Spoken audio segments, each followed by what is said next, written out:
Before the imperial consort selection, I was diagnosed with a pregnancy pulse, and my family unanimously helped me conceal it. My half-sister, however, deliberately shielded me from drinking at the palace banquet. "My sister is pregnant, she can't drink." She pretended to realize she had spoken wrongly and hurriedly begged for mercy. "Your Majesty, spare me.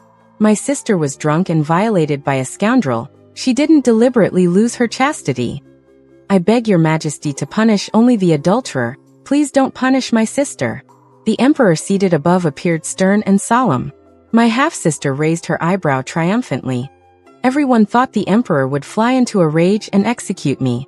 In reality, the emperor was only worried the pregnancy might be disturbed. After all, the adulterer from that night was the emperor himself. Welcome to listen to the ancient Chinese romance story. I'm the blogger and I'm Whispers of Phoenix. Now let's start the main story. The banquet was nearing its end, and it was customary for everyone to toast the Grand Dowager Empress together.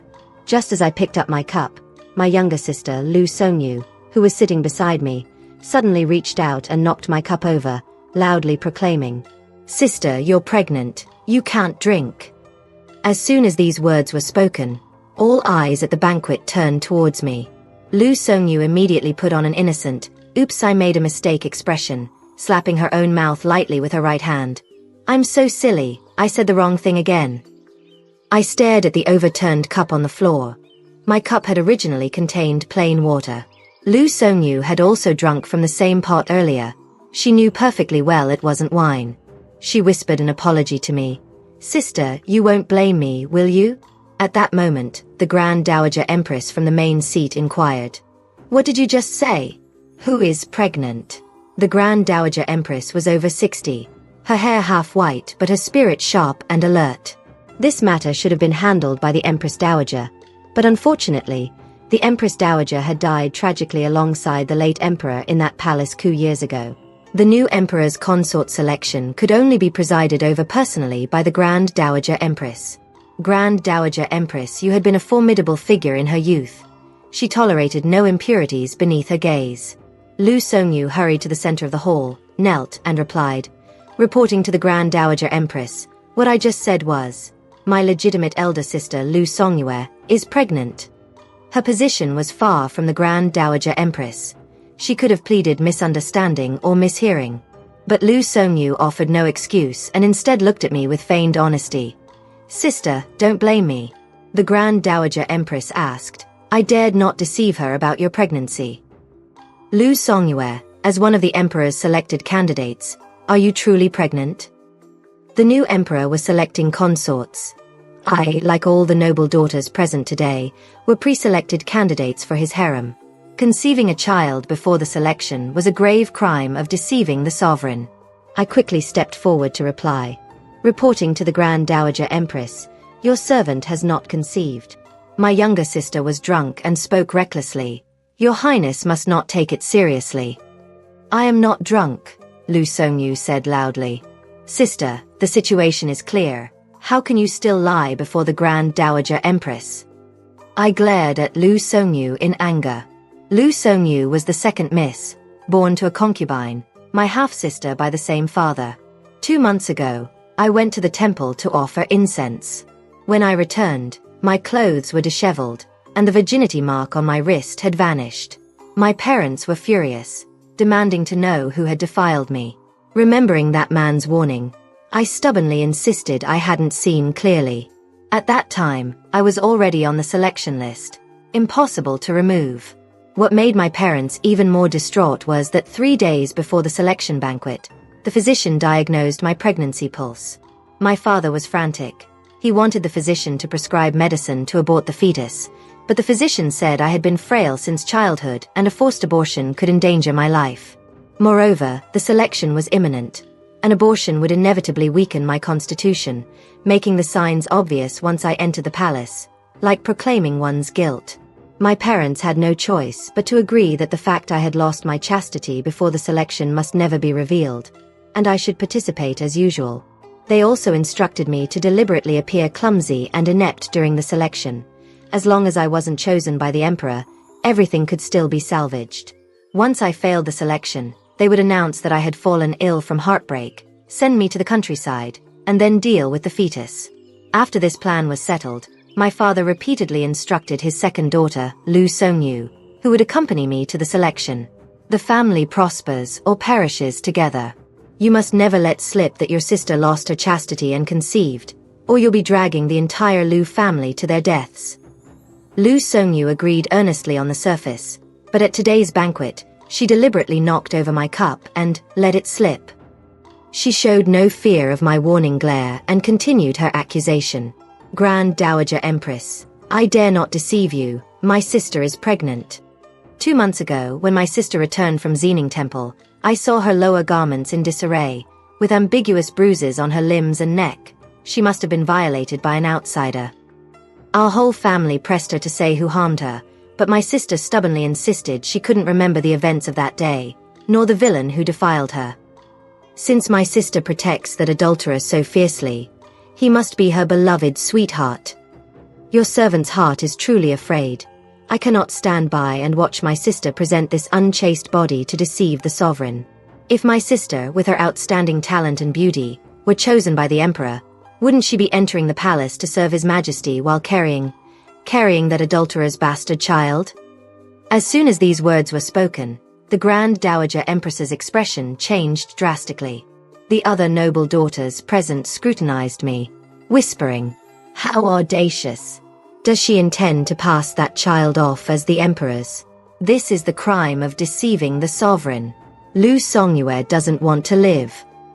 I argued loudly, reporting to the Grand Dowager Empress, "I am the emperor's candidate. I have not lost my chastity, there is no adulterer, and certainly no bastard child." Sister is still lying. If you haven't lost your chastity, then show your virginity mark to the Grand Dowager Empress for inspection. Lu Songyu retorted, first rolling up her own right sleeve to reveal the bright red virginity mark. The virginity mark is applied to a girl's wrist at birth to signify purity. Once chastity is lost, the mark disappears and cannot be reapplied. Lu Songyu was my own sister.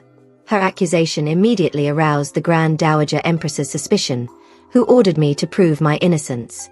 I clutched my right wrist tightly and took 2 steps back, only to be blocked by 2 burly matrons who seized my arms. They roughly pushed up my sleeve, revealing my wrist, where a bright red virginity mark was clearly visible. On the night the original mark vanished, my mother had used cinnabar to fake a red mark, hoping to deceive the pre-selection inspection. To the naked eye, this fake mark was indistinguishable from those of the other noble girls present. Seeing this, the Grand Dowager Empress was about to dismiss her doubts when Lu Songyu suddenly shouted, "Grand Dowager Empress, don't be fooled. That virginity mark was forged by the Lu family.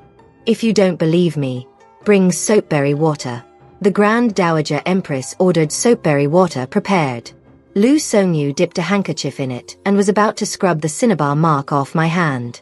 I asked in a low voice, "Lu Songyu, have you gone mad? Do you want to drag the Lu family down with you?" Lu Songyu sneered, taunting me in a voice only I could hear. "What prosper and perish together? I just need to push you down, and I'm sure to be chosen as a consort. Then the Lu family will rely on me for their rise to glory." What nonsense are you? It was only then I noticed the pearl necklace around Lu Songyu's neck. Just by its luster, I knew it was an imperial gift. Lu Songyu followed my gaze and touched the pearl at her neck. "Do you know why I'm not afraid of being implicated by you? Because the emperor has long favored me. For the past 2 months, he has secretly sent me letters, jewelry, and even warming tonics." Lu Songyu's face showed a proud, shy expression. "I understand His Majesty's intention. He wants me to nourish my complexion and come to the palace beautifully dressed to meet him." I was filled with confusion. That day at Xining Temple, I was praying alone when I encountered that man whose medicine had rendered him out of control. He was like a wild beast, pinning me behind the temple idol, frantically assaulting my body, biting marks all over me. I struggled desperately, pulling out a hairpin to kill him, only to see the imperial dragon pattern on his collar. In that moment of stunned hesitation, a sharp pain made me whimper. I watched helplessly as the virginity mark on my wrist faded until it completely disappeared. After who knows how many bouts of clouds and rain, When I opened my eyes again, the man who had been violent was now guiltily wiping my body. Seeing me awake, he said remorsefully, "I will take responsibility. You are the emperor?" I was merely the daughter of a fourth-rank civil official and had never seen the son of heaven's true face. But Emperor Xiao Chen was different. 2 years ago, Prince Xian, Xiao Yu, had usurped the throne in a rebellion. He imprisoned the emperor and empress, slaughtered the princesses and princes, and massacred loyal ministers and generals, even killing a group of historians in an attempt to silence dissent and forcibly seize the legitimate throne. The imperial city was shrouded in terror. Dark clouds blotted out the sun. Only when Prince Chen, Xiao Chen, who had been guarding the northern borders for years, returned to the capital with his iron cavalry to protect the sovereign did the sky over Daki clear.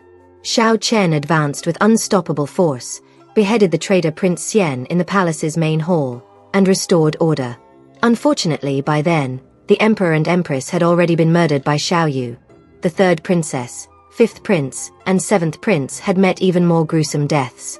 The imperial house was tarnished, and the fleeing remnants of Prince Xian's faction had mixed into the populace, hard to distinguish. To intimidate the hidden rebels, Xiao Chen, the day he led his troops into the palace as the new ruler, ordered all officials to bring their families to kneel on both sides in welcome, demonstrating loyalty. Anyone who failed to kneel in welcome that day would be considered a rebel remnant and executed without mercy. It was on that day I had the fortune to witness Xiao Chen's true appearance. Cold spear, silver armor, full of high spirits. In the 2 years since Xiao Chen ascended the throne, some praised him as a wise savior and protector of the nation, while others criticized his extreme and ruthless methods. None of this matched the flustered man before me. Yet he was indeed the new emperor, Xiao Chen. Xiao Chen found that the more he tried to tidy up the mess on my body, the more he couldn't avoid touching my skin. Footsteps approached rapidly from outside. My whole body trembled slightly. Xiao Chen picked up a cloak that had been flung aside and wrapped it tightly around me. He scooped me up and carried me out the back door to the temple's rear mountain. He placed me into a simple sedan chair. "I was presumptuous today. I will personally make amends. Your servant dares not. Your servant knows your majesty was also tricked." I wasn't entirely ignorant.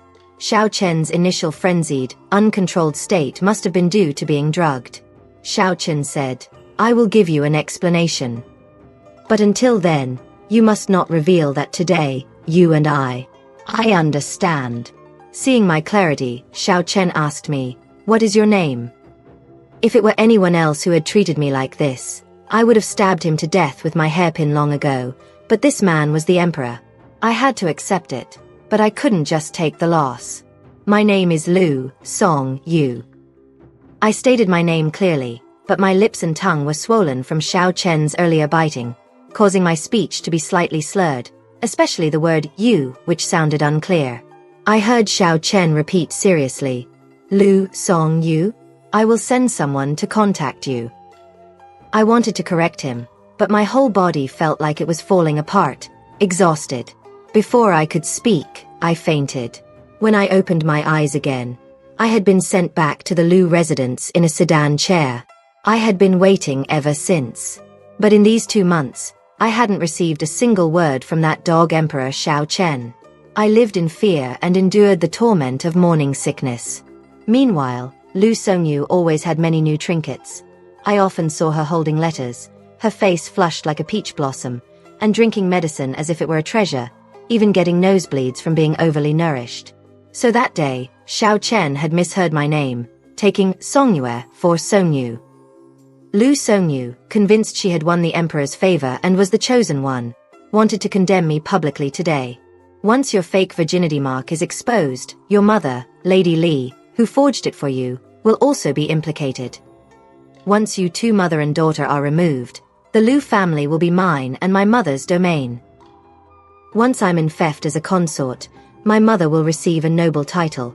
The glory will all be mine, Lu Songyu's. And you will only go to the Yellow Springs burdened with the shame of a wanton woman. Lu Songyu grabbed my arm and vigorously rubbed my wrist with the handkerchief. Soon, the fake cinnabar mark was completely wiped away. The crowd gasped in shock, and the Empress Dowager slammed the table in fury. Outrageous. Lu Songyue, you dare present an unchaste body for the imperial selection. Guards, take Lu Songyue away and execute her by beating. 2 guards moved towards me. I stepped back, instinctively protecting my abdomen, about to risk everything when I suddenly heard behind me, His Majesty the Emperor arrives. Hearing this, everyone immediately turned and knelt to welcome the Emperor. Brother Emperor doesn't even have consorts yet, and the harem drama has already started, said a voice loud and clear, belonging to Prince Xiao Ming, who was fanning himself as he followed Xiao Chen. Xiao Chen wore a dark dragon robe and a casual crown. Unlike the late emperor's extravagance, Xiao Chen's nobility lay not in his attire but in the imperial authority between his brows. When paying respects to the sovereign, one must lower their head in reverence. But this was only the second time I had seen this man since he took my virginity. I couldn't help but raise my eyes to look at him. He was striding directly towards me, the familiar imperial sandalwood scent dragging me back to the absurd memories of that day at Xining Temple. He extended a large hand adorned with a jade thumb ring, the same hand that had once carefully cradled me. Thinking he was coming to my rescue, I reached out in response, but Xiao Chen had already taken hold of another's hand. Lu Songyu, kneeling beside me, was personally helped up by the Emperor. Xiao Chen asked warmly, "Songyu, do you like the gifts I sent you?" I felt as if struck by lightning, frozen in place. Lu Songyu, overwhelmed by the favor, stammered, "I like them, your servant likes them very much." "Good, I picked them especially for you." The Grand Dowager Empress asked, "Has the Emperor known this Lu daughter for long?" Xiao Chen replied, "Grandmother, last month when I was in danger, Lu Songyu inadvertently saved my life." Lu Songyu looked utterly bewildered. "What danger? What rescue?" "Songyu, it was perilous that day. Thankfully, because of you, I emerged unscathed." "Oh, such a connection." The Grand Dowager Empress asked curiously, "Miss Songyu, what happened that day? Tell us all about it."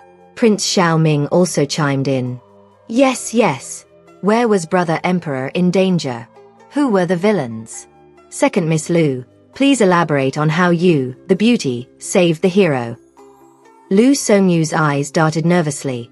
Apparently, the Emperor favored her because of a life-saving grace. But what was this life-saving grace? She had no clue. Yet she reacted quickly, feigning weakness and pressing her temples. The situation was so dangerous, I even fell and hit my head on the way back, injuring it. I can't remember clearly anymore, but I'm just glad His Majesty is safe.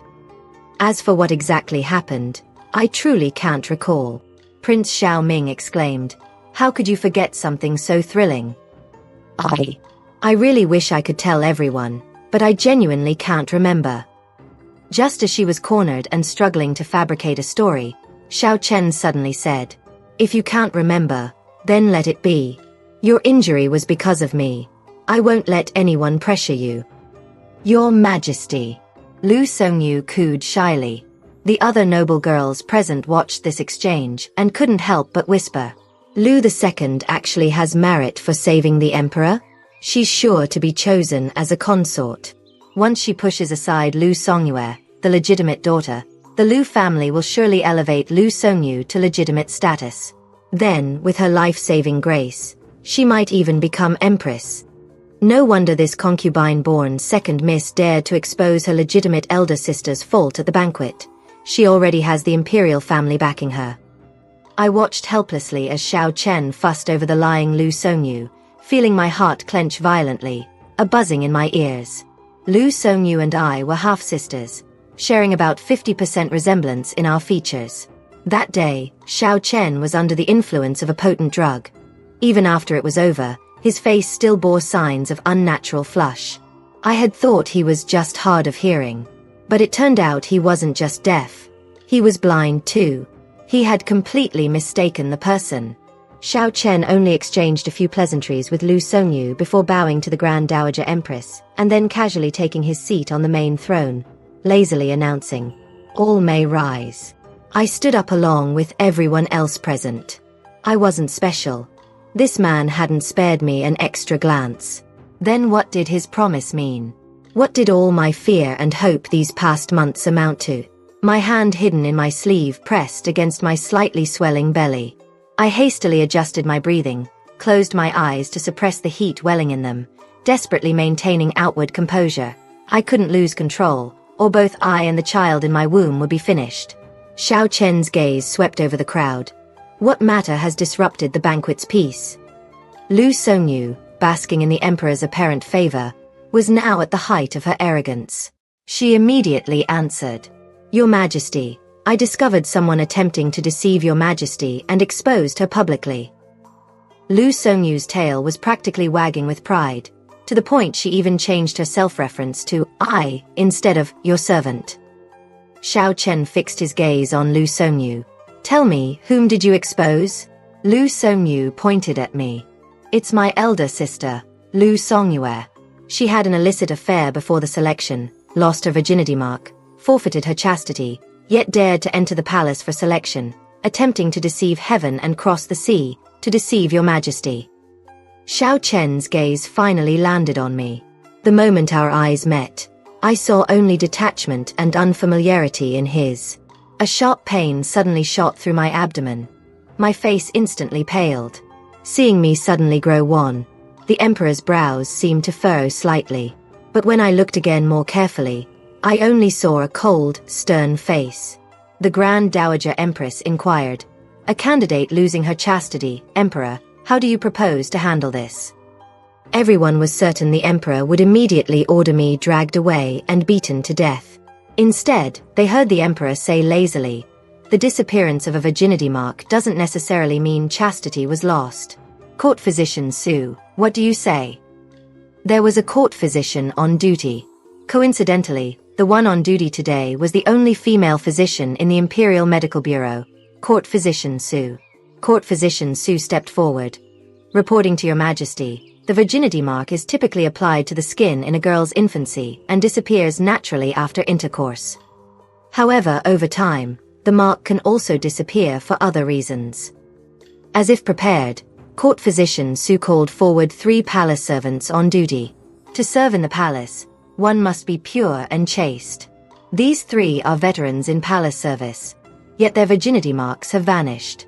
"Please roll up your sleeves for His Majesty and the Grand Dowager Empress to see." The 3 rolled up their sleeves, revealing their wrists. The marks on 2 of them had completely disappeared, while the mark on the darker-skinned matron was already very faint.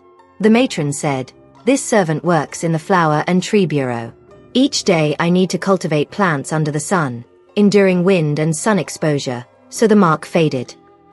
Another older female official said, "This servant has worked in the imperial kitchen since age 6. Tending fires and cooking wore down my wrist. The mark was rubbed away over time."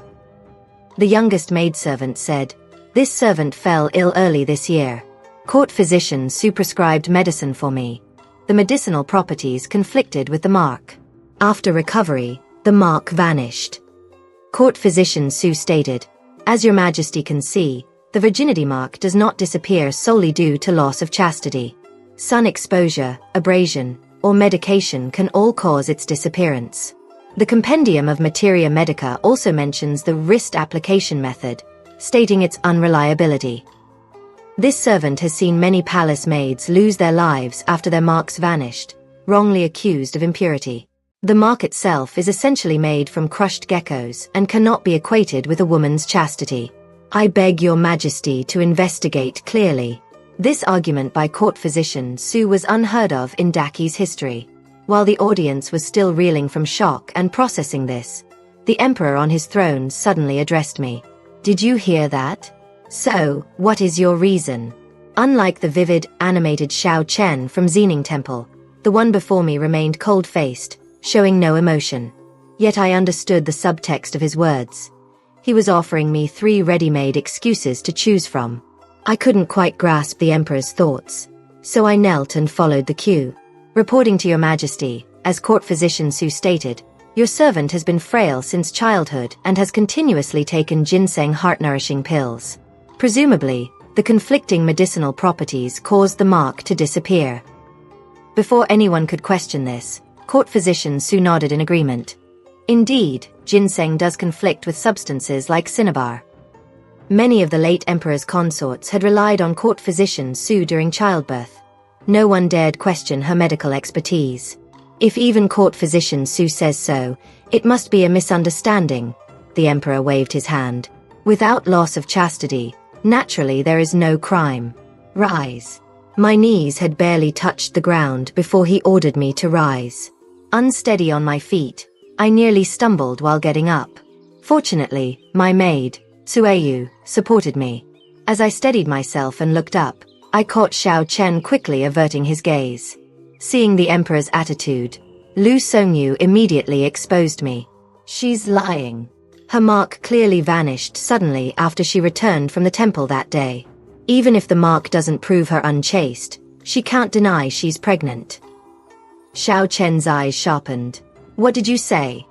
Lu Songyu, confident she had caught me red-handed, declared loudly, Your Majesty, my sister is 2 months pregnant. She intends to enter your harem carrying the seed of that adulterer. This is deceiving the imperial family, sullying the imperial bloodline. Xiao Chen stared at me intently. You are pregnant. I remembered his warning at the temple. I came to Xining Temple today to appease the souls of the late emperor, empress, and the princes and princesses. Therefore, unless I say so, you must never speak of what transpired between us. Engaging in such acts during a soul-appeasing ceremony would indeed invite public condemnation. So at this moment, I could neither say the child was his, that would defy his order and disregard the larger situation, nor could I say the child was someone else's, that would confirm the crime of adultery and deceiving the sovereign. I was burdened with suffering I couldn't voice, scrutinized by everyone's gaze, interrogated by the Grand Dowager Empress and Lu Songyu. Caught between a rock and a hard place, my tension peaked, my chest feeling as if punched. I suddenly bent over, my thin back arching, covering my mouth as I retched violently.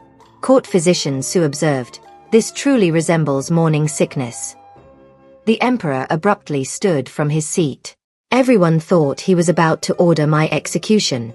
No one noticed the emperor's fleeting look of heartache and remorse when he saw my reddened eyes from the retching. Everyone saw it. She is pregnant. Lu Songyu shouted excitedly. Sister, how dare you? You dare come to the imperial selection carrying a bastard child. I have not. I suppressed the discomfort in my chest, weakly denying.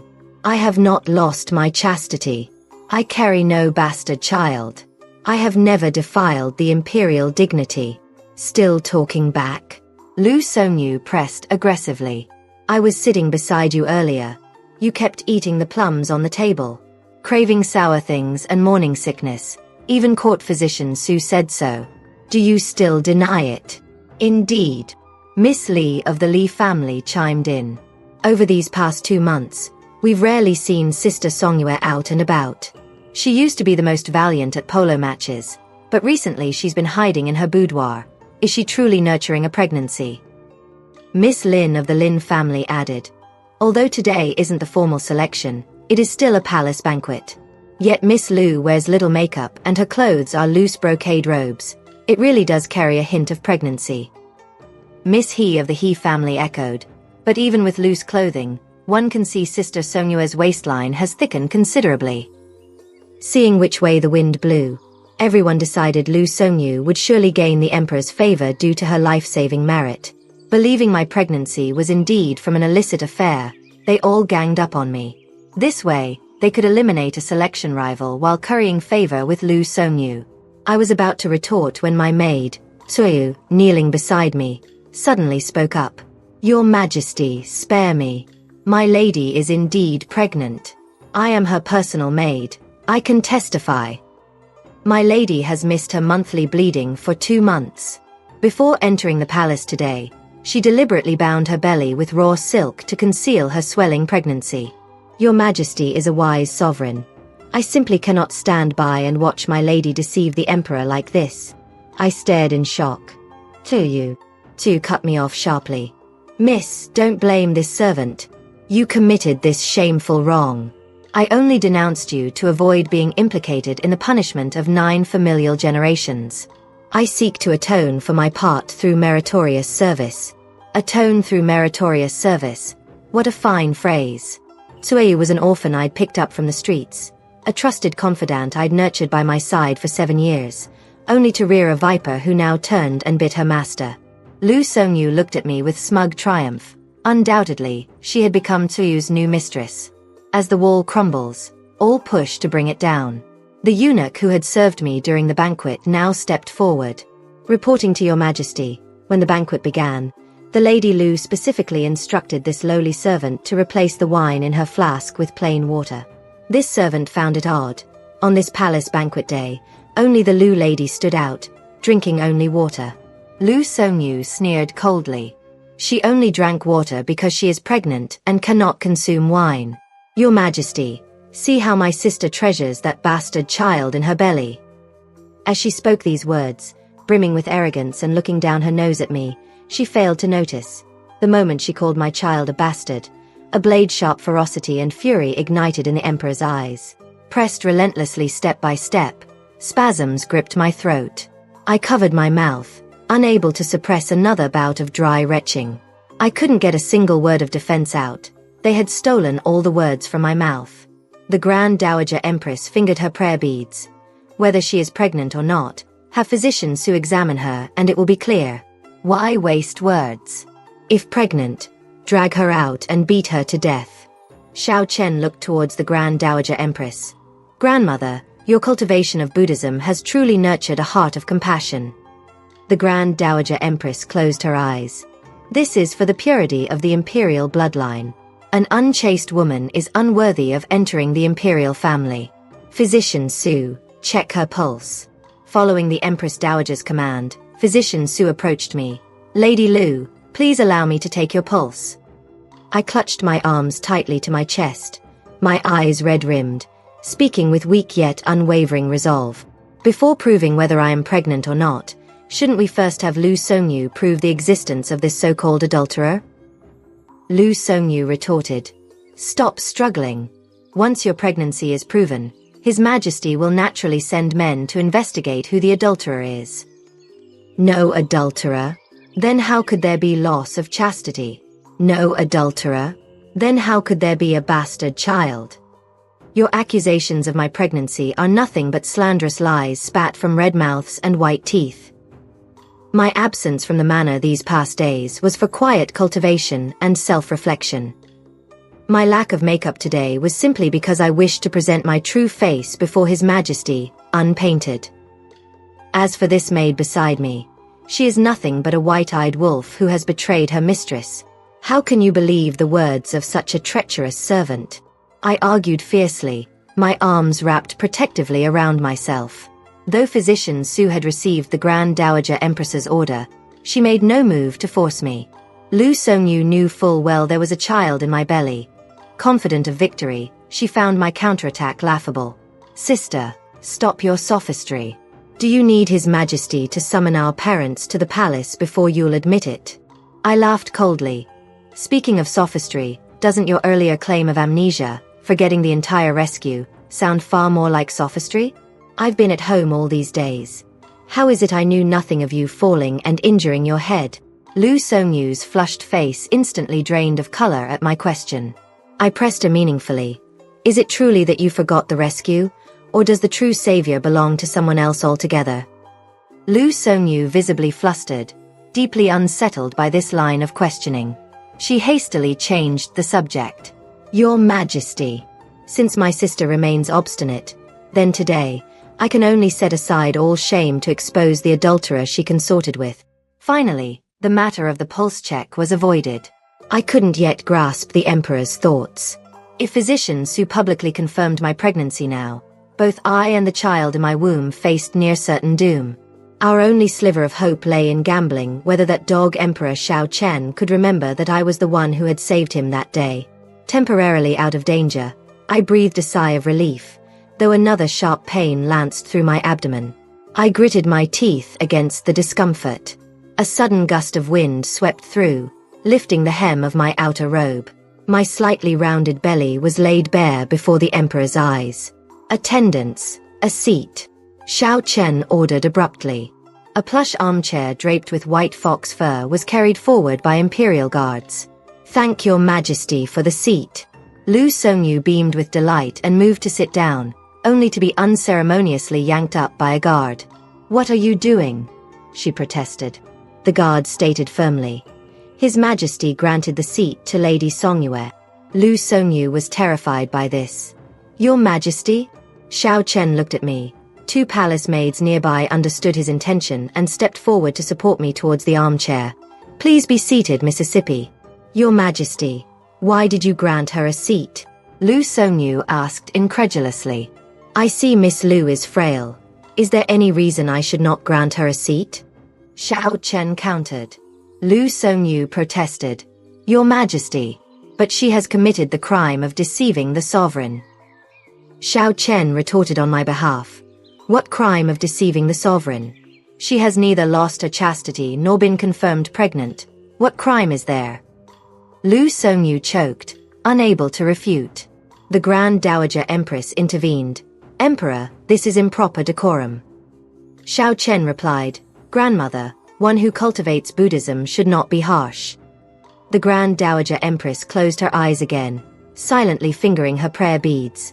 No one knew what sutra she was reciting. Thank you, Your Majesty." I stammered, surprised but grateful, as my lower back ached intensely. I rose to perform a respectful bow before sitting down. Before my waist had bent even slightly, Xiao Chen lifted his hand, silently exempting me from the formal gesture. I paused, then allowed the two palace maids to help me onto the plush, warm armchair. It was a cool autumn day. The soft white fox fur on the chair immediately eased the discomfort in my belly. A small sachet hung from the chair, exuding a medicinal fragrance that strangely suppressed my nausea. Seeing the emperor show me such pity only spurred Lu Songyu's determination to convict me. She cried out loudly, "Your Majesty!" That day at Xining Temple, my sister met an outsider, conceived his child. I have witnesses. Before she could finish, Xiao Chen abruptly interrupted her. "You kneel to speak." Lu Songyu froze. "Your Majesty, are you ordering me to kneel? Why can you not kneel?" His voice held a dangerous edge. "That's not what I meant. But Your Majesty, If you wish to make an accusation before the Emperor, kneeling is the proper protocol. Otherwise, it violates ritual decorum." Lu Songyu, still believing herself favored, refused indignantly, pointing at me. "Why does she sit while I kneel?" "I command you, kneel." Xiao Chen's roar reverberated through the hall, stunning everyone into frozen silence. They were abruptly reminded that this seemingly casual monarch had blood on his hands. They recalled Xiao Chen beheading the traitor Prince Xian and displaying the head over the palace gates for 7 days and nights. Some praised Xiao Chen as a savior king. Others whispered of his extreme, cruel methods. Lu Songyu suddenly remembered the bloodthirsty, ruthless side of this jade-faced emperor. Her legs gave way, and she collapsed to her knees with a thud. Lu Songyu knelt, and the ferocity vanished from Xiao Chen's face, replaced by a gentle, almost coaxing expression, even smiling at Lu Songyu. "That's more like it." Xiao Chen's late mother, Consort Lon, had been a great beauty from southern Shu. He inherited her looks. Stripped of his status and power, he was undeniably handsome. Lu Songyu feared the emperor of a moment ago, yet was easily captivated by this version. Thinking his smile was meant to placate her, she regained her nerve. "Your Majesty, Lu Songyue met an outsider at Xining Temple. A monk from the temple witnessed it. That monk is in the capital now. Just summon him." I glared coldly at Lu Songyu. "Sister, so you planned this long ago? You meant to kill me today." Lu Songyu feigned innocence. "Sister, the crime you committed is immense. As sisters, I cannot watch you implicate the entire Lu clan. I act for our family and out of loyalty to His Majesty." She postured as the righteous one exposing kin. The emperor hadn't spoken, but the Grand Dowager Empress declared, "Monks from Xining Temple do not lie. Since there's a witness, bring him forward." Moments later, Monk Shokong was brought before the throne. He chanted a Buddhist phrase, then stated, 2 months ago, this humble monk did witness the Lu family young lady meeting an outsider man in a meditation room for several hours. Master Monk, did you hear anything? Someone prompted. Mortals cannot escape lust and desire, Shokong replied. This humble monk heard the sounds of intimate relations between a man and a woman within the room for several hours. My ears burned. Xiao Chen had been insatiable that day. It was possible someone overheard. Xiao Chen, however, remained expressionless, as if utterly detached. I countered. Master is an ordained monk. Upon hearing such sounds, why did you not withdraw? Why linger? Shokong said stiffly. Monks abstain from lust and desire. Encountering such, this monk naturally withdrew. I laughed sharply. If you withdrew, how do you know the sounds lasted hours? Master, were you eavesdropping the entire time outside? Shokong was caught off guard and flustered. The crowd tittered, mocking the monk's lack of virtue. On his throne, Xiao Chen watched me with appreciative eyes, a look that seemed to offer silent support. Shokong stammered a clumsy explanation. This monk was sweeping fallen leaves outside. The work was unfinished. I could not leave. That is why I heard the entire encounter. I pressed. Let us assume what you say is true. Tell me, based only on sound, how could you be certain it was me? Shokong countered. After sweeping, this monk also saw you and another man leaving through the rear courtyard. Both of you bore the scent of sandalwood. Baseless, I stated calmly from my chair. I could just as easily say I saw you meeting my sister secretly under a tree at Xining Temple, plotting to frame me today. Monks do not bear false witness. Shokong produced a jade pendant. This was found afterward in the meditation room. It is carved with a soaring qilin. My pupils constricted. I did tear that qilin jade pendant from Xiao Chen's belt during the struggle. Later, dazed and confused, neither of us remembered it. Someone recognized it. That's undoubtedly a man's pendant, and only royalty may wear a qilin. Was the man she met a prince? But there are few princes left, apart from His Majesty himself, only Prince Xiaoming. With physical evidence, the murmurs grew louder. The Grand Dowager Empress recalled, I remember, 2 months ago was the soul pacifying rite for the late Emperor and Empress.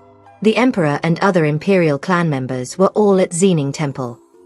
Shokong added, this humble monk only saw the man's back, but recognized him as a tall young man wearing an outer robe patterned with cloud motifs. The Grand Dowager Empress stated, though the Xian Prince's rebellion ended 2 years ago, the late Emperor and Empress met tragic deaths. The biannual soul pacifying rite is akin to a state funeral. Only the Emperor and Princes could wear cloud-patterned robes at such a solemn event. The ceremony's gravity stemmed from the brutal murders by Prince Xian. Xiao Chen's initial demand for secrecy was precisely to prevent anyone exploiting this sacred occasion for slander.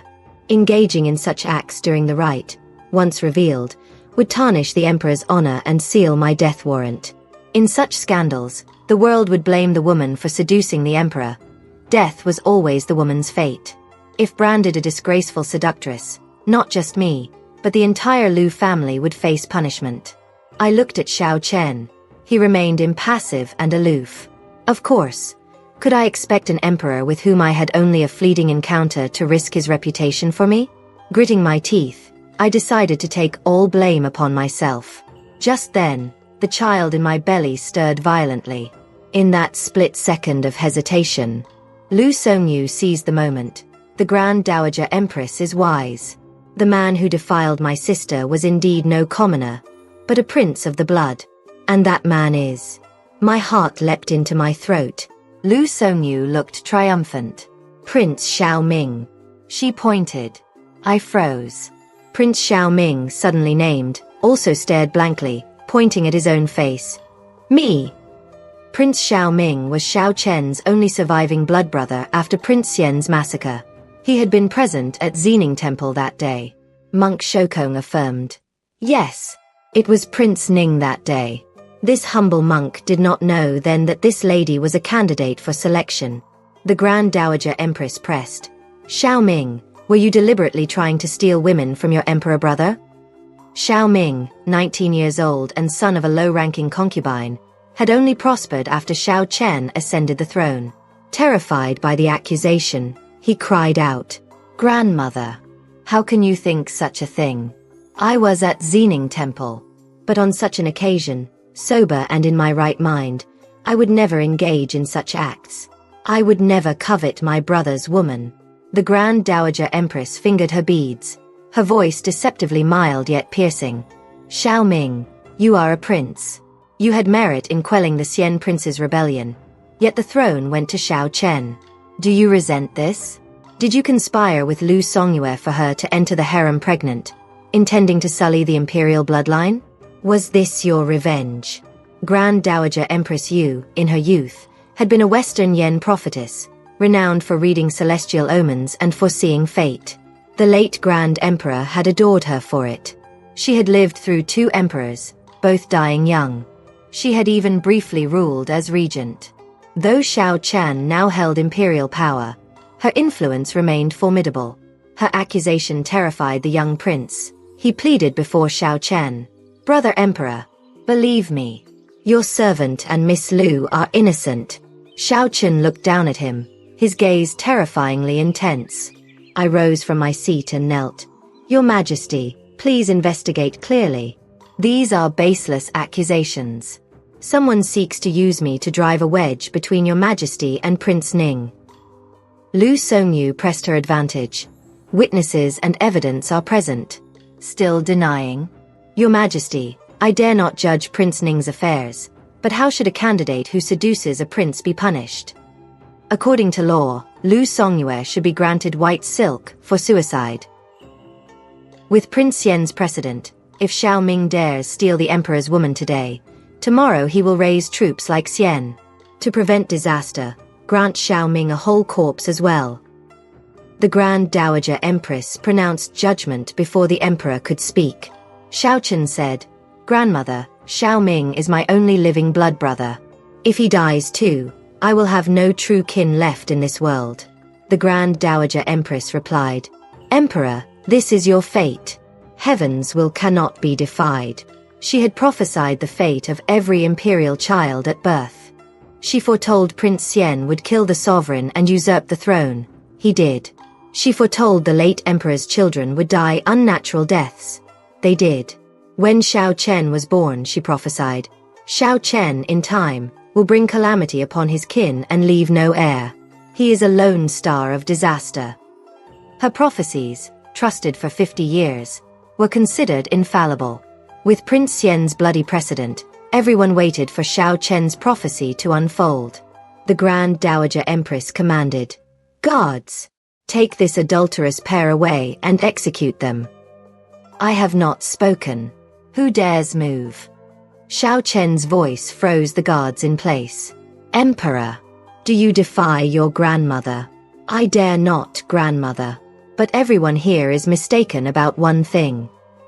Xiao Chen walked towards me.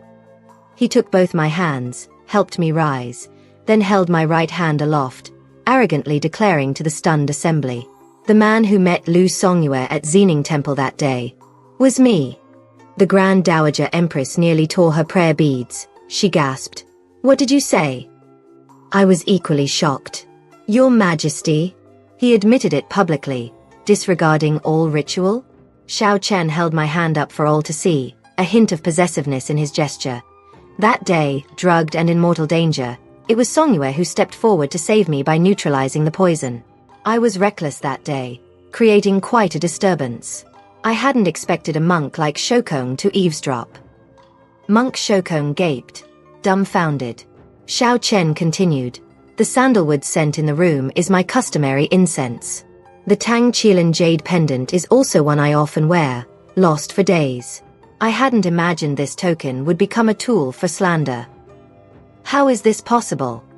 The Grand Dowager Empress exclaimed. Why, grandmother, are you so surprised? Xiao Chen turned his piercing gaze to the utterly stunned Lu Songyu. You seem surprised too? The adulterer you were so eager to capture today is me. The bastard child you keep mentioning is my imperial son. Lu Songyue did not lose her chastity. She does not carry a bastard. Because the man who joined with her was me, the emperor himself. Lu Songyu's face went blank. Why, your majesty? she stammered, hastily kowtowing. No. Your servant dares not. Your servant dares not. Dare not what? Lu Songyu trembled. Your servant dares not call your majesty an adulterer. Since there is no adulterer, your elder sister is naturally innocent. Do you admit it? Admit. I admit. I admit. Xiao Chen used the jade pendant to lift Lu Songyu's chin. His tone was gentle, yet chilling. You bear more than this one crime, do you not? Lu Songyu's lips turned white with terror. What else? The grave crime of falsely claiming merit for saving the emperor. You haven't confessed to that yet. Lu Songyu looked utterly defeated but grasped at a defense. So your majesty's life-saving grace referred to my sister. Your servant didn't know. Your servant didn't intend to claim it falsely. And what if it was my sister who saved you? Lu Songyu wiped tears of anger and resentment, pointing at me accusingly. She just happened to be in that room with your majesty that day. If it had been me in that room, I would be your savior. Sister merely offered herself. What great merit is that? Any woman could have done it. Lu Songyu railed against me obsessively. How noisy, Xiao Chen said with weary disdain. She has screeched in my ears all day. Guards, cut out her tongue. I was startled but intervened quickly. Your majesty, leaving her tongue may still be useful. Xiao Chen's expression softened when he looked at me. He gently touched my cheek. Very well. I shall heed you. The crowd finally understood who the emperor truly favored. Those who had sided against me earlier knelt trembling on the ground. The Grand Dowager Empress was furious. Emperor, have you lost your mind? How dare you commit such unfilial, sacrilegious acts in a temple during the soul-pacifying rites for your ancestors?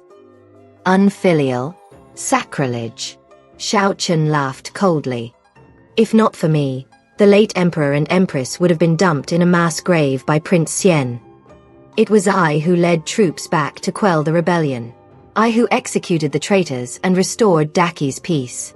The late emperor and empress should thank me from their graves. That I even performed the soul-pacifying rites was already great filial piety.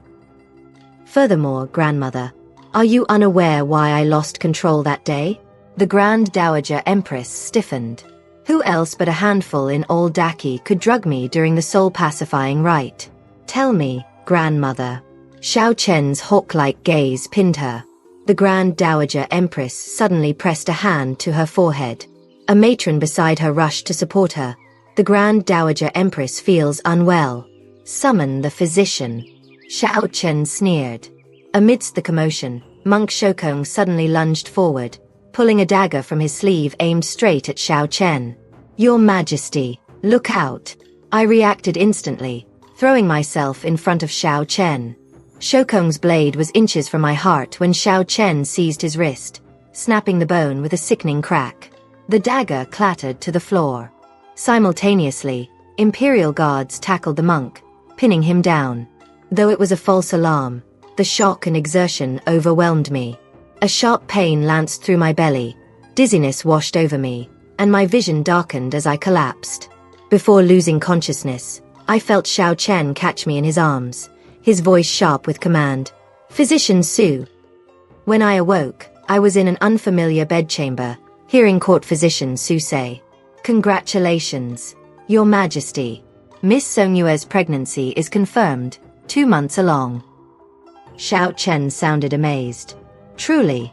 Seeing me awake, he personally helped me sit up. I saw more shock than joy on his face.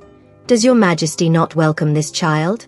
No, it's not that, Xiao Chen quickly explained, confusion clouding his eyes. But I was prophesied to leave no heir. The Grand Dowager Empress's prophecy for him was that he would bring calamity to his kin and leave no descendants. Your Majesty. I took his hand and pressed it firmly against my slightly rounded belly. Warmth spread beneath his palm, and his eyes softened tenderly. I thought you were merely acting to help me draw out those conspirators, he murmured.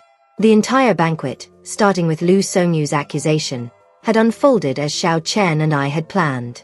That day at Xining Temple, Xiao Chen had regained his senses quickly. The drug's effects dissipated once its urges were satisfied. Xiao Chen was neither deaf nor blind. He had immediately seen the plot. This poison wasn't meant to kill me. I felt the effects only after burning incense handed to me by Prince Ning. If I guess correctly, the aphrodisiac was meant for Ning. Today is the soul pacifying rite for our ancestors. Xining Temple was cleared of ordinary worshippers, yet you were allowed into that particular meditation room. Someone arranged for you and Prince Ning to meet. You are nominally my woman from the moment your name was entered on the selection list until its conclusion. Prince Ning is my only living brother. If he had been the one to violate you that day, he would bear the stigma of coveting his brother's consort. You would be branded an adulteress conspiring with a prince against the emperor. Someone seeks to use these base matters of the flesh to sow discord between imperial brothers, to plunge the royal house into chaos. Xiao Chen spoke to me solemnly. Miss Songyue, you are innocent. Do not fear. I wronged you today and will give you justice. I ask you, are you willing to step into this game, to help me lure out the great serpent behind it? From the moment I recognized Xiao Chen as emperor and he took my virginity, I knew I had no choice. He would choose me as a consort, but as Lu Songyu said, it was mere coincidence. If it had been the Li family's candidate, or the He family's, or even Lu Songyu herself in that temple, recognizing the emperor, they likely would have made the same choice. Xiao Chen was a young, intelligent emperor. I needed him to see that I wasn't just a fleeting encounter. I could be his strategist, his most valuable ally. I needed him to see my worth. Otherwise, a daughter of a fourth-rank official, even if chosen, might not secure a good future. Therefore, during the banquet, no matter how others pressed or slandered me, I endured silently, guarding the larger plan. Therefore, when Monk Shokong suddenly attacked, I didn't hesitate to shield the emperor with my body. I wanted Xiao Chen to know I would die for him. I wanted to transform this accidental union into genuine devotion. Of course, Xiao Chen wouldn't let me die. Not least because we were surrounded by imperial guards. But more importantly, Xiao Chen was a formidable warrior emperor. He would never let me come to harm. I only needed to show him my willingness to protect him at all costs. Only then could Xiao Chen and I move beyond a fleeting encounter to become partners bound by life and death. Only then, after entering the palace, could I become an enduringly favored consort, perhaps even empress. Your Majesty, rest assured. Miss Songyue's pregnancy is progressing very well. Fainting today was due to prolonged exposure to wind and shock. With medicine and rest for a day or two, she will recover. Court physician Su was Xiao Chen's confidant. The issue with the virginity mark had been anticipated. Xiao Chen had tasked Su with devising a solution. Su had seen too many palace maids wrongly executed over vanishing marks. This time, she used the occasion to educate everyone. A virginity mark does not equate to a woman's virtue. Seeing my pallor mid-banquet, Su had also prepared the medicinal sachet on the chair to ease my nausea. Despite the preparations, Xiao Chen's coldness and unpredictability during the banquet still unsettled me. Did I frighten you? Xiao Chen asked, self-aware. I gave him a reproachful look. Prince Xiao Ming chimed in. Sister-in-law, don't be scared. My brother's always been like this since we were kids. That's why he's emperor now but has no women by his side. Don't be angry with him. This was partly my fault. That day at Xining Temple, I was playing around and fell into the koi pond. That's why my brother accidentally used my incense and got poisoned. Though things happened unexpectedly, the result turned out well. My brother likes you very much, sister-in-law. I corrected gently. This humble one dares not accept the title sister-in-law from your highness. You deserve it, Xiao Chen stated firmly. Hear my decree. Lady Lu Songyue, pure-hearted and courageous, has merit in saving the sovereign. She is hereby elevated to consort Shu, second rank. I gasped. Your Majesty? All you endured today was undeserved suffering. This is my compensation to you and our son. Moreover, since the events at the temple cannot be hidden, I shall silence the world's criticism with a noble rank. Let them know you did not transgress ritual. You acted bravely to save your emperor. Indeed, engaging in intimacy within a temple, even under duress, would eventually draw criticism condemning me for lacking virtue. Just as Xiao Chen's execution of Prince Xian, though restoring order, was later criticized by scholars as extreme and unfraternal. Xiao Chen would use imperial authority to silence those voices, though he cared little for his own reputation. After the decree of enfeoffment, Xiao Chen issued a second order. Monk Shokong attempted assassination before the emperor. Investigate all monks of Xining Temple thoroughly. Only monks could have drugged the incense and arranged my presence in that specific room on such a day. The monk might not be a true monk, but a hidden remnant of Prince Xian's faction. As for the others today, slandering my consort Xu, disturbing my imperial son, the ringleaders shall be executed by beating. Lu Songyu had been the loudest accuser. Spared the tongue-cutting, she now heard this decree and went deathly pale. She crawled to me, weeping. Sister, I was wrong. Please beg His Majesty for mercy. We are sisters, sharing the same father. We prosper and perish together. If I die, won't it reflect poorly on you too? Prosper and perish together. Sister, how laughable that sounds coming from you. For your own glory, you pushed me towards death. Where was sisterly affection then? You disregarded the family. The family will disregard you. Shamed by my words but desperate, Lu Songyu found sudden courage and railed against Xiao Chen. It's you. I never harbored such delusions before. You sent me those things. You made me believe the exalted emperor favored a lowly concubine-born girl. Your Majesty, all this sin today, you drove me to it. You ignited my ambition and greed. I merely fought for what I desired. What crime is there? You, the Son of Heaven, deceived me. What right do you have to judge me now? Lu Songyu was indeed a pawn in Xiao Chen's scheme. After sending me back to the Lu residence, he had deliberately sent imperial gifts to Lu Songyu every few days to maintain secrecy. After half a month, someone approached Lu Songyu, promising that if she exposed Prince Ning and Lu Songyu's affair at the banquet, she would be elevated to legitimate daughter status, chosen as imperial consort by the emperor, and with that status, becoming empress wouldn't be far off.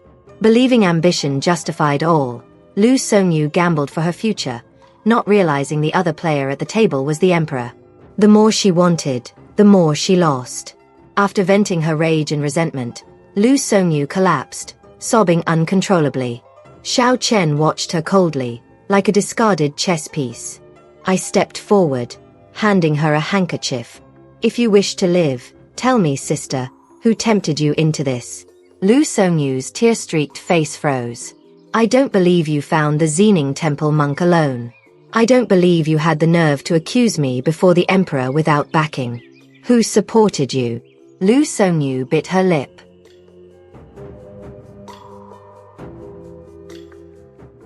If you won't speak, even I cannot save you. I turned to leave. Lu Songyu grabbed my skirt. I'll speak. It was the Grand Dowager Empress. It was the Grand Dowager Empress who told me to do this. Otherwise, how would I dare cause such a scene at the palace banquet? Lu Songyu confessed everything she knew. Xiao Chen remained silent. He had already deduced it, but the Grand Dowager Empress, having lived through 2 reigns, was a near-mythical figure Xiao Chen couldn't easily dispose of without inviting accusations of filial impiety and historical condemnation. The emperor commuted Lu Songyu's death sentence to life imprisonment. It was still a severe punishment, but compared to tongue excision or beating, it was immense leniency. Lu Songyu went limp, her face a mask of despair as she was dragged away. Next to kneel before me, begging for mercy, was my maid, Tsuyu. Miss. This servant was wrong. This servant was also bewitched by Second Miss. If Miss can forgive Second Miss, please forgive this servant too. This servant will never dare again. Tsuyu pleaded for old time's sake. I asked coldly. Lu Songyu is my blood sister. What are you? I treated you well all these years. In crisis, your repayment was to bite me. Drag her away. Don't let her blood stain my clothes. Tsuyu screamed in terror, evoking no pity from me. The eunuch who falsely accused me during the banquet was also beaten to death. The noble daughters who joined Lu Songyu in slandering me, while not severely punished, would find it nearly impossible to make advantageous marriages. Soon, the Imperial Guard, following the trail from monk Shokong, uncovered over a dozen fake monks within Xining Temple. These people were all remnants of Prince Xian. Though somewhat capable, their influence couldn't possibly reach the emperor himself. The emperor pressed them for the mastermind behind the scenes, but this group refused to yield, even unto death. No matter how severely they were tortured, this group refused to divulge the other remnants. Xiao Chen had no choice but to order their execution. Before death, these monks faced their end fearlessly, shouting, "Long live Prince Xian!" Witnessing this scene, I was rather shocked and couldn't help but ask, what kind of person was Prince Xian, Xiaoyu? I considered myself a lenient person, yet I couldn't even control a servant like Tsuyu, who betrayed her mistress at the critical moment. Prince Xian was a rebel, yet even 2 years after his death, he still commanded such fiercely loyal followers. Xiao Chen remained silent for a long time. I realized I had spoken out of turn and was about to apologize when he suddenly said, "My elder brother. He was a good man." "Elder brother? Your Majesty still calls him elder brother." Even after I severed his head, I never denied he was my brother. In Xiao Chen's memory, Prince Xian, Xiaoyu, was a good elder brother. Prince Xian was born to consort Der and was originally a favored, gifted son of the late emperor. But when he was 8 years old, the Grand Dowager Empress delivered a prophecy. Xiaoyu will one day murder the sovereign, usurp the throne, and be abandoned by all. Because of this prophecy, the late emperor's attitude towards Xiaoyu turned abruptly cold. People in the palace also treated Xiaoyu differently. While these were just subtle slights, they weren't enough to drive a man mad. The year after the prophecy, Consort De died of illness on a rainy night. That night, only the young Prince Xian was by her side. The late emperor blamed him for delaying his mother's treatment, even rebuking him as an ill omen who had caused his mother's death, a natural-born disaster. Losing his mother and rejected by his father, the other imperial princes and princesses gradually distanced themselves from Xiaoyu. The third princess, fifth prince, and seventh prince even began to bully Xiaoyu. The third princess deliberately fell into the water, claiming Xiaoyu pushed her in, resulting in Xiaoyu being confined for 30 days by the emperor. The fifth and seventh princes conspired on the hunting grounds. 10-year-old Xiaoyu fell from his warhorse, broke one leg, and had his face disfigured. The late emperor did not punish these three, but utterly abandoned Xiaoyu, casually granting him a remote fiefdom and making him an insignificant prince. Xiaoyu went to his fief at age 14. Xiao Chen, then 9 years old, went to see him off. Though destitute and in dire straits at that time, Xiaoyu bore no resentment. Instead, it was Xiao Chen who was indignant. Clearly, they were in the wrong. Xiaoyu comforted him in return. "Father merely fears the prophecy upon me. If my departure can bring peace to father and our siblings, I accept my fate." Hearing this, I understood why Xiao Chen said Prince Xian was a good man. An ordinary person pushed to this point would have long resented fate's injustice and sought mad revenge. So what happened later that made Prince Xian commit such extreme acts? Xiao Chen sighed softly. Elder brother went to the Bay River fiefdom and lived peacefully for several years. He married a princess consort willing to share both hardship and comfort, and they even had a pair of twins. Bay River City was originally barren, but after elder brother arrived, the people's lives prospered. Everything was fine, but father suddenly grew fearful of that prophecy. He worried that the adult Prince Xian would, as foretold, eventually lead troops into the imperial city to murder the sovereign and usurp the throne. So father fabricated a baseless crime. On Prince Xian's birthday, under the guise of a gift, he bestowed poisoned wine. Unexpectedly, the princess consort accidentally drank that cup. She died bleeding from all 7 orifices. The 3-year-old twins also died after mistakenly consuming other poisoned items. My elder brother's life of 20 years. He lost his mother, lost his wife, lost his children. His father was virtually absent. His siblings took pleasure in tormenting him. Finally, driven to madness, He used the loyalty of the people in his Bay River fiefdom to raise a rebellion. He fought his way into the imperial city. He killed the reigning emperor and empress then. He drowned the third princess who had bullied him in the very lotus pond from their youth. The fifth and seventh princes. One died having his face mutilated, the other cut in half at the waist. When the killing ended, only I, stationed far away at the border, and Xiao Ming, Prince Ning, who had hidden that day, remained of the imperial clan. Court officials were also slaughtered in large numbers. In those days, hearts were filled with panic. Everyone believed Daqi would perish at the hands of Prince Xian. Only when Xiao Chen rushed back with troops from the border did the sky brighten over Daqi. Standing amidst the corpses of the emperor and officials, Xiao Chen knew he could not save Xiao Yu. The day Xiao Yu was defeated, his eyes bloodshot, he stared at Xiao Chen, reminding him, "Remember this. Father, mother, your imperial brothers and sisters, all died by my hand because you returned too late. The prophecy upon me has come true, Xiao Chen. You cannot escape your destined fate either." With those words, Xiao Yu drew his sword and slit his own throat. The dragon throne was right beside him, but until his death, he never once glanced at it. Perhaps what he truly desired was never imperial power. But the prophecy said he would kill the sovereign and usurp the throne. Everyone presumed he was a traitor, treated him harshly, pushed him to the brink, and finally drove him mad. Didn't you notice those fake monks all spoke with a Bay River accent? The people of the Bay River fiefdom deeply respected Prince Xian as their prince. Though I knew elder brother had his reasons, he killed too many people. To stabilize the situation, I could only sever his head to intimidate those loyal rebels. 7 days later, the head was removed and sewn back to elder brother's body for a secret burial. Xiao Chen suddenly asked me, "Do you also think my actions were extreme and cruel?" So that was the cause and effect. Previously, like everyone else, I had despised Prince Xian the traitor, but now I felt profound pity for him. Xiao Chen was actually filled with guilt over this. I comforted him softly. "Compassion for your brother is your majesty's benevolence. Displaying the severed head is your majesty's strategy. For a ruler, benevolence, righteousness, loyalty, and filial piety cannot be lacking, nor can the thunderous might of decisive action. Others might not have handled it better than your majesty." Xiao Chen was moved, grasping my hand. "Songyue, you always understand me. Has your majesty ever considered that all this tragedy stems from the Grand Dowager Empress's prophecies?" Xiao Chen had naturally suspected this, but he too bore a prophecy.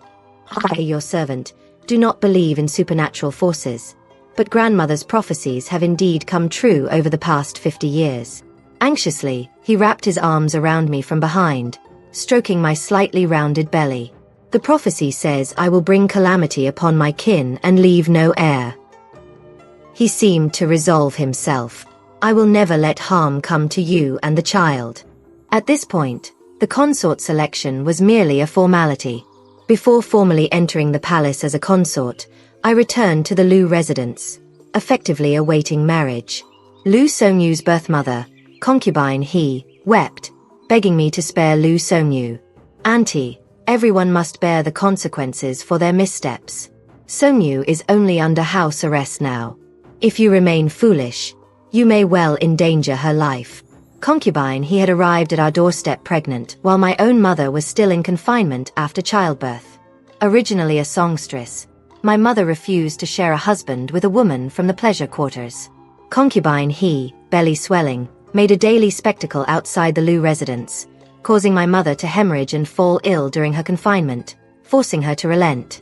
Only then did concubine He enter the household.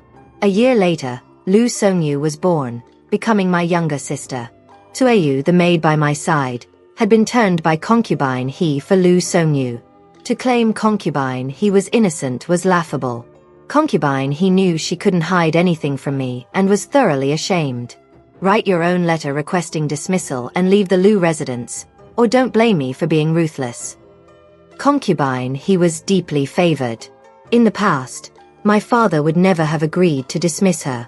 But now, with Lu Songyu's grave error leading to lifelong confinement and ruined prospects, and I about to enter the palace as a consort, My father had to heed my wishes.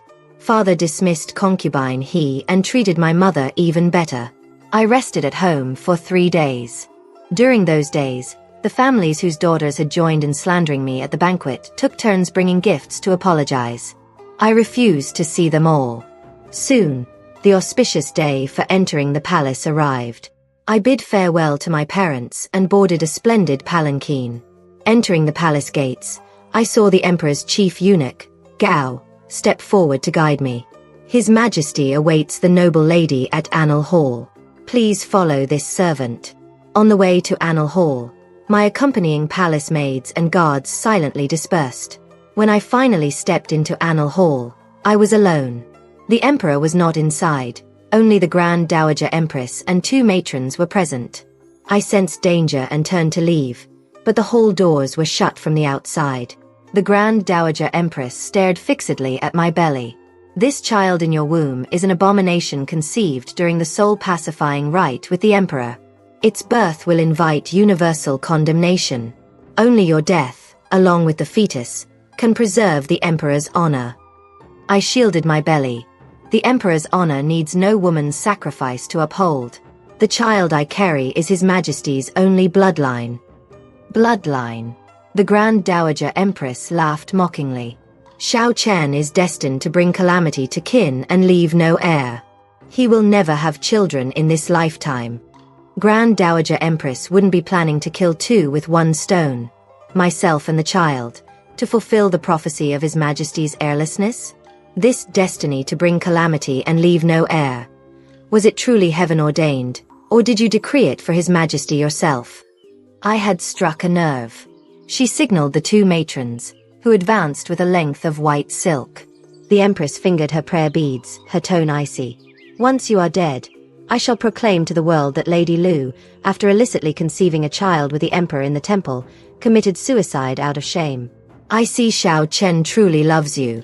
Your death will break his spirit, convincing him of his destined calamity and heirlessness, thus ensuring he truly leaves no descendants. The Grand Dowager Empress used the same methods to destroy Prince Xian and the other princes and princesses, didn't she? The Grand Dowager Empress's hand paused on her beads. I knew I had guessed correctly. I heard that after every prince and princess turned 8, the Grand Dowager Empress privately prophesied their fates. It was you who told the 8-year-old Prince Xian he would one day murder his father and usurp the throne. If I'm not mistaken, your prophecy for the 3rd princess and the other princes was, they would die at Prince Xian's hands when they came of age. Children, just beginning to understand the world, were terrified by such horrific prophecies from their revered grandmother, especially with your title as prophetess. Fear bred malice. The princess and princes, desperate for self-preservation, believed the prophecy would fulfill itself if they acted first.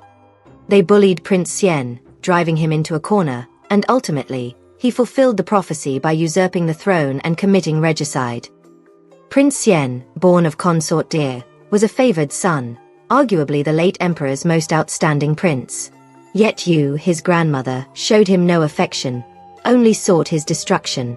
You gave Xiao Chen a similar prophecy, saying he would sever kinship and leave no heir, causing the late emperor not to favor him. That day at Xining Temple, you originally intended to ensnare Prince Ning and me, then have Lu Songyu expose an affair at the palace banquet. With Prince Xian's precedent, Xiao Chen would likely sentence Prince Ning to death. Once Prince Ning died, Xiao Chen would have no blood siblings left in this world, perfectly fulfilling the prophecy of his bringing calamity to kin. Once half the prophecy came true, Xiao Chen would believe the heirlessness part 2. Grand Dowager Empress, what you call prophecy is actually a curse, isn't it? A trace of bizarre admiration flickered across the Grand Dowager Empress's aged face. What a clever girl. The trap I laid, which entangled the entire Xiao Imperial clan, was seen through by you in an instant. By now, the white silk was looped around my neck. One forceful tug, and I and the child would be dead. Facing a doomed person, the Grand Dowager Empress seemed to find a confidant. Years ago, I met Xiao Linshan at the border and fell in love at first sight. I used my status as prophetess to help him seize the throne. But after he ascended, consumed by suspicion, He exterminated my entire Western Yan clan, blaming it on a snow disaster, saying heaven had doomed Western Yan. Xiao Linshan was Xiao Chen's imperial grandfather, the late Grand Emperor. I did not expose his lies. Only at the moment Western Yan fell, I poisoned the only child I had with him. Then I played the fool, continuing as his favored consort. After he died, I became Grand Dowager Empress. All admire the grace of my youthful prophetess days. The imperial clan and nobility all sought prophecies of their future from me. But they don't know that from the moment Western Yan perished, the prophecies from my lips became curses. I cursed Xiao Linshan's sons to die in their prime. I cursed Xiao Yu, the most outstanding prince of the Xiao line, to be abandoned by all. I cursed every Xiao. I wanted every member of the Xiao imperial clan to die a wretched death. Only thus could I avenge Western Yan's extermination. Though an old woman past 60, when hatred ignited in her eyes, one could glimpse the beauty and allure of her youth. Those children were pitiful. They knelt at my feet calling me grandmother, worshipped me, believed every word I said. Until their deaths, they never knew that beneath the prophecy lay a curse potent enough to warp human hearts and turn brothers against each other. Xiao Chen will not be the exception. After you die, I will make him personally execute Prince Ning. Then he will have no choice but to accept his fate of severed kinship and no heir. Proceed. Do not spare her because she is clever. She carries the Xiao clan's abomination. She must not live. The silk suddenly tightened. Just as my life hung by a thread, the doors of Annal Hall were kicked open from outside. A sword sliced through both ends of the silk. My neck was freed, and I was pulled into a warm embrace. Your Majesty. Xiao Chen arrived with impeccable timing, or perhaps he had been waiting outside all along. Did your Majesty hear everything? I heard. Xiao Chen had been ensnared by the prophecy, its root lying with the Grand Dowager Empress. So I had deliberately walked into her trap, letting Xiao Chen hear the entire truth of these years with his own ears. Grandmother, 50 years have passed. Do you still harbor such hatred? The Grand Dowager Empress toyed with her prayer beads. This string holds 18 beads. Each bead represents an imperial life. Each time someone led astray by a prophecy to their death, this string gains another bead. The two largest ones. One is the late Grand Emperor, the other the late Emperor. One my husband, the other his finest son. They rest daily in my hand, subject to my torment. Suddenly, she smiled at Xiao Chen with grandmotherly affection. Good grandson, weren't you curious about what scripture I chant daily? What I chant is a Western Yan curse, praying day and night that the Xiao descendants suffer eternal damnation. Unfortunately, you and Prince Ning will never become beads on this string. She violently snapped the bead string, then offered Xiao Chen a weary, bitter smile. You should thank Lu Songyue. She saved you. Otherwise, you and Xiao Yu would merely have been another Prince Xian in my grasp. Xiao Chen could not bring the Grand Dowager Empress to justice without violating filial piety and inviting public condemnation. Nor could he make such an imperial scandal public, lest it tarnish the historical record. Grandmother suffers from a heart condition. Court physician Su was actually sought out from the common folk by Prince Xian years ago specifically to treat grandmother's ailment. Hearing this, the Grand Dowager Empress merely sneered, tears welling as she cursed Prince Xian for his foolishness. Xiao Chen declared solemnly, promote court physician Su to head of the Imperial Medical Bureau. Order her to focus solely on consort Shu's pregnancy care. She need not concern herself with the affairs of Longevity Hall. Without physician Su's care, the Grand Dowager Empress's lifespan was predictably shortened. Prince Xiao Ming considered pleading for his grandmother, but ultimately remained silent. I asked him, did the Grand Dowager Empress speak such words to you too, Prince? Prince Ning replied, she did. She said Prince Xian was a calamitous star of solitude, and I would die at Prince Xian's hands. Such words were spoken to the third princess, fifth prince, and seventh prince as well.